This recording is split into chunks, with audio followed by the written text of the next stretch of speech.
മഹാദേവ കൊടുത്തുരപ്പ ശരണം. അപ്പോൾ നമ്മുടെ മഹാശിവരാത്രി നാളെയാണ്.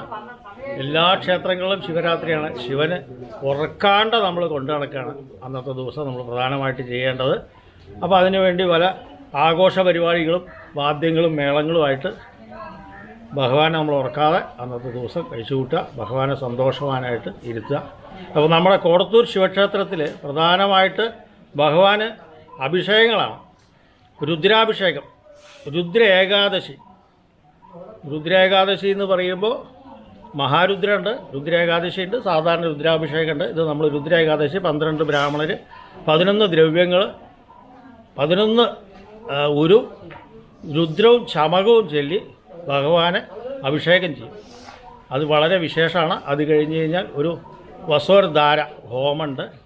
അപ്പോൾ ഇതൊക്കെയാണ് പ്രധാനം. പിന്നെ കലാപരിപാടികളുണ്ട്, പ്രസാദകൂട്ട് ഭഗവാന്റെ അതിവിശേഷമാണ് കോടത്തൂർ ശിവക്ഷേത്രത്തിൽ. അത് പറയാതിരിക്കാൻ വയ്യ. കാരണം അത്രയും അത് എന്താണെന്നറിയില്ല, ഇവിടെ വെച്ചാൽ അതിഗംഭീരമാണ്. ആരും മോശം പറഞ്ഞിട്ടില്ല. അതും കൂടി നമുക്ക് ഗംഭീരമാക്കാൻ വേണ്ടി നിങ്ങളുടെ എല്ലാവരുടെയും സഹകരണം ഉണ്ടാവണം എന്ന് പ്രധാനപ്പെട്ട ഒന്നും പറയാൻ വാക്കുകൾ കിട്ടുന്നില്ല. കാരണം വികാരം നമുക്ക് വരികയാണ് ഓരോ കാര്യങ്ങൾ പറയുമ്പോൾ. ശിവനെക്കുറിച്ച് ഒരുപാട് കാര്യങ്ങൾ പറയണമെന്നുണ്ട്. അത് വേറൊരു സന്ദർഭത്തിലാവാം. നന്ദി, നമസ്കാരം. ആർക്കും നമസ്കാരം.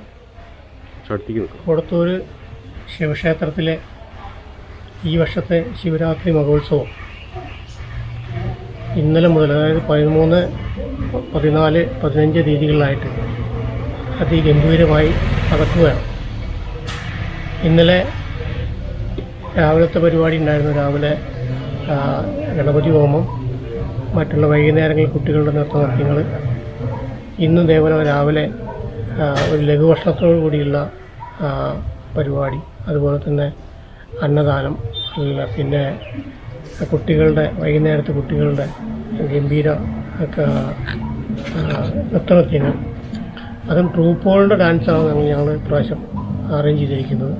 അതിന് പുറമെ നമ്മുടെ നാട്ടിലെ നല്ല കലാകാരികളുടെയും വ്യത്യസ്ത രീതിയിലുള്ള ഡാൻസ് പ്രോഗ്രാം നടക്കുന്നുണ്ട്.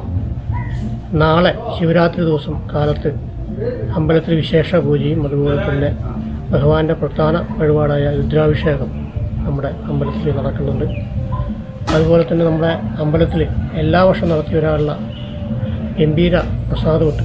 നമുക്കറിയാം, നമ്മുടെ കോടത്തൂർ ശിവക്ഷേത്രത്തിൽ കഴിഞ്ഞ പ്രാവശ്യം ഞങ്ങൾ 2,10,000-3,000-ഓളം ഭക്തജനങ്ങൾക്കാണ് ഞങ്ങൾ ഭക്ഷണം അതുപോലെ തന്നെ പ്രസാദൂട്ട് നടത്തിയത്.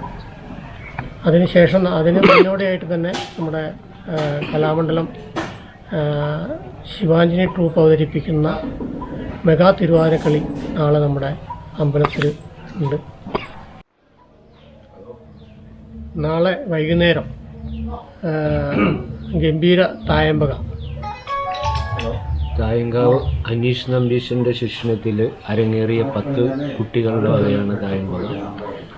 അതിനുശേഷം കലാരഞ്ജിനി നൃത്തകലാലയം അവതരിപ്പിക്കുന്ന നൃത്തനൃത്യങ്ങൾ, മറ്റുള്ള നമ്മുടെ ദേശത്തെ കലാകാരന്മാർ അവതരിപ്പിക്കുന്ന വിവിധ പരിപാടികൾ എന്നീ പരിപാടികളോടുകൂടിയാണ് ഈ വർഷത്തെ ശിവരാത്രി മഹോത്സവം ഞങ്ങൾ സമാപനം കുറിക്കുന്നത്. എല്ലാവരുടെയും സഹായവും ഉണ്ടാവണമെന്ന്, എല്ലാവരുടെയും സാന്നിധ്യം ഉണ്ടാവണമെന്ന് ഞങ്ങൾ അഭ്യർത്ഥിക്കുക.